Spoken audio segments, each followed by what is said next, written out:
Viewers, welcome to my channel positive stories. आज मैं आपको एक आप बीती घटना सुनाने जा रही हूँ।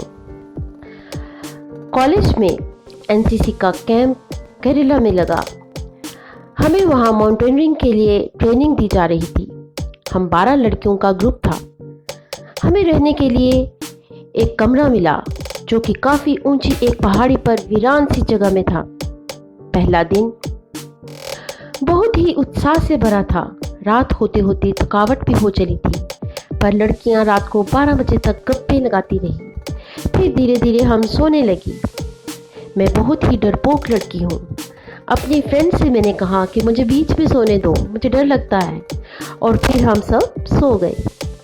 रात के करीब 1-1:30 बजे का वक्त होगा जब एक लड़की को वॉशरूम जाना था।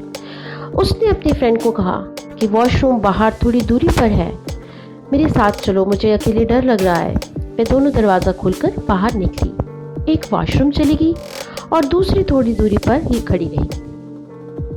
हमारे कमरे के पास से ही थोड़ी सी दूरी पर नीचे की तरफ काफ़ी लंबी एक सीढ़ी जाती थी जो कि सड़क पर ख़त्म होती थी, और सड़क के दूसरी तरफ घना जंगल था। अचानक उस बाहर खड़ी लड़की को वहाँ कोई चलता हुआ नजर आया। उसने जैसे ही सड़क पर देखा तो उसे एक औरत सफ़ेद साड़ी पहने, खुले बाल छोड़े हुए अजीब तरीके से चलती हुई नजर आई। वह लड़की कुछ डर गई।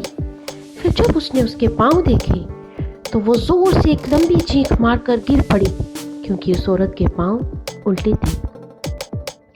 उसकी आवाज़ सुनकर दूसरी लड़की वॉशरूम से भागी भागी आई तो उसने देखा उसकी फ्रेंड बेहोश पड़ी हुई है। उसने इधर उधर देखा और अचानक सीढ़ियों पर नजर जाते ही उसने देखा कि वही औरत बड़ी बड़ी आंखें खोलती हुई, एक ही तरफ टिकटिकी लगाते हुए देखती हुई ऊपर की तरफ चली आ रही थी।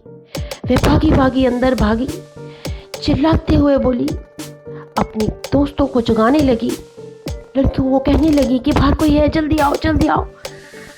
सारी लड़कियां डर के कांपने लगी। उठ तो गई, लेकिन बाहर जाने की किसी की हिम्मत ना हुई। फिर उस बेहोश लड़की को अंदर तो लाना था। हिम्मत जुटाकर उसे अंदर लाया गया। फिर हमने दरवाजा बंद कर दिया। उसको जगाने की हमने बहुत कोशिश की, पर वो फेंट हो चुकी थी। दूसरी लड़की भी कँप-कँपा रही थी। उस पर पानी की कुछ छींटें फेंकी और कुछ देर बाद उसे होश आया। हमने उन दोनों लड़कियों से पूछने की कोशिश की कि आखिर ऐसा क्या हुआ, तुम इतनी डरी हुई क्यों हो, लेकिन वो सुनाने की हालत में नहीं थी। कुछ देर बाद जब हमने उन्हें थोड़ा हौसला दिया, पानी पिलाया, फिर उन लड़कियों ने मुझे और मेरी सहेलियों को वो सारी कहानी सुनाई। कहानी सुनकर हम इतनी डर गई कि हमने अपने कमरे की सारी खिड़कियां तक बंद कर ली और गुमसुम सी एक दूसरे के साथ चिपकी हुई सारी रात डर में ही हमने बिताई। हमारे जो इंस्ट्रक्टर्स थे उनके रूम हमारे रूम से काफ़ी दूर थे। सारी रात जागते हुए हमने बिताई। मुझे बहुत डर लग रहा था। सुबह 4 या 5 बजे होंगे जब मुझे एक छोटा सा झोंका लगा नींद का। जैसे ही मैं सोई और कुछ ही मिनटों में चीख कर उठ पड़ी।